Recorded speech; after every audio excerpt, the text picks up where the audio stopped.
Hi, Shalom friends. If you're looking for life, what do you look for first? Water. When we have space exploration, it's an exciting idea when we could find a trace of water. Our universe is filled with water. The human body is water. Water is life, plain and simple.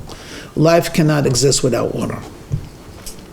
Indeed, the Talmud talks about how the Torah, which is the Jewish tradition of life, or I should say more than a tradition, it's God's instructing us on how to live. The Torah is compared to water.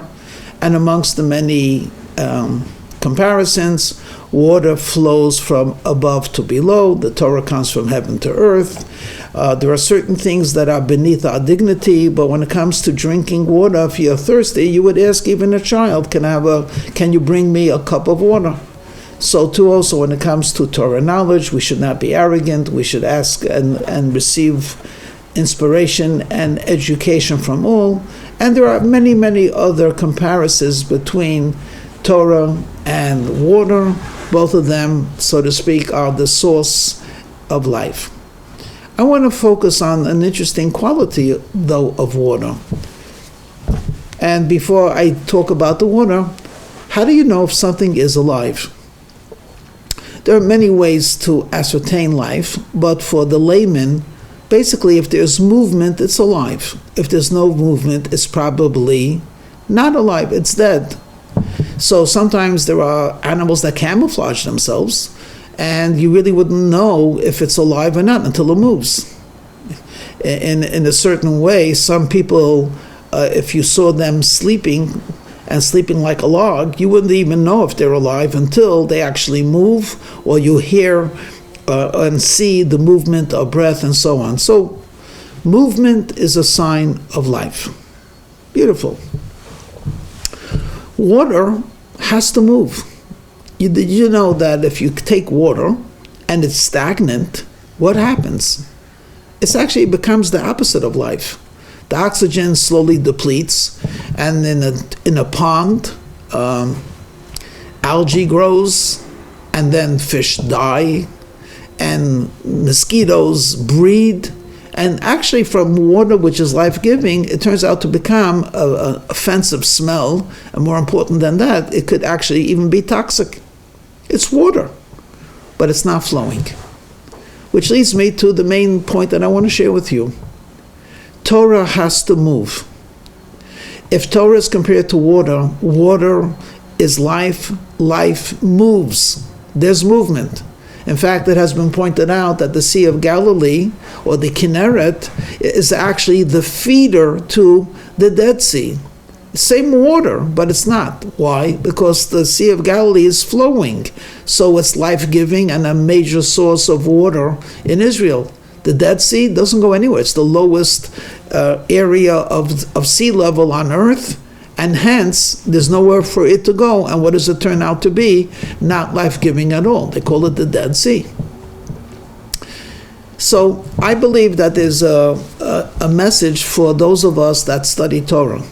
If you're studying the Torah, you're reading the Bible, and you're not changing anything in your life, there's something not right with the water you're absorbing. It's not moving.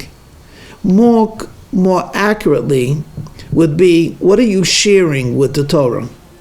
If you're studying the Torah and you're smug, okay, I know the Bible, I know the Talmud, I'm knowledgeable about our tradition, but you don't share it with others, perhaps that's the symbol of waters that become stagnant.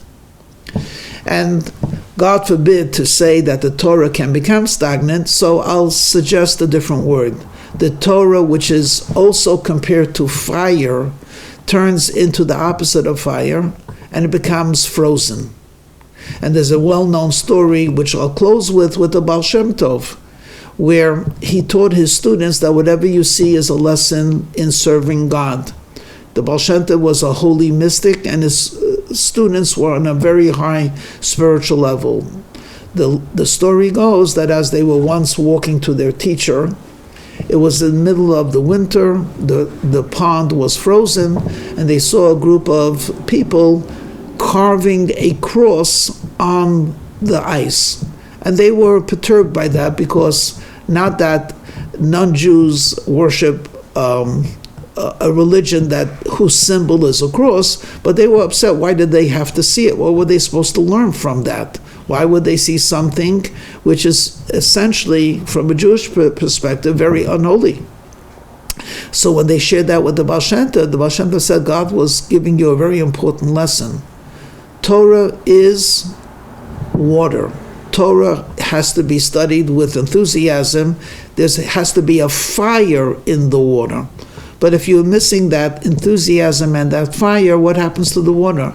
It freezes. And if you have frozen water, not only will there not be life-giving water, but you could actually have a form of impurity on it.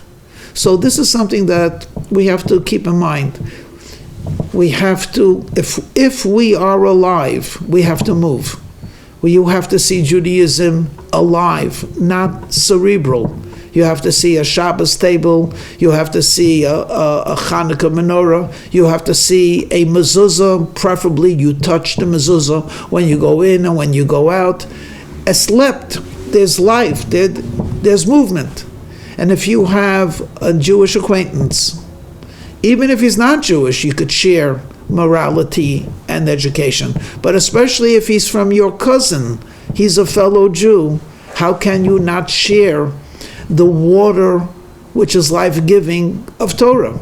And if it stays inside of you, it's not healthy water. And God forbid, if you're not moving and moved by the water, it could even become ice. The good news is that ice can and does melt. And the better news is that there's another story of the Baal Shem Tov, which is one day he visited one of his students who was quite poor, and there was not enough light in the house. And the Baal Shem Tov said to the student, I love light. Why isn't it bright? He said, I can't afford a candle. So he said, go outside and take an icicle that was hanging from the roof and bring it to me. And he took a couple of icicles, brought it to the Baal Shem Tov, and the Baal Shem Tov took the tip of the ice, touched a flame, and now the ice was burning. Of course, it's a miracle, but it's more than a miracle. It's a powerful statement that even ice can burn. Of course, you have to be a Baal Shem Tov to do that. You have to be a saint and a mystic and a tzaddik. But at the same time, even frozen water can, once again, not only melt, but become a source of light. So, my friends, let's go out and brighten the world. And even if there's ice outside, it will melt. And if we are ice, we just have to remember the story that even ice can burn.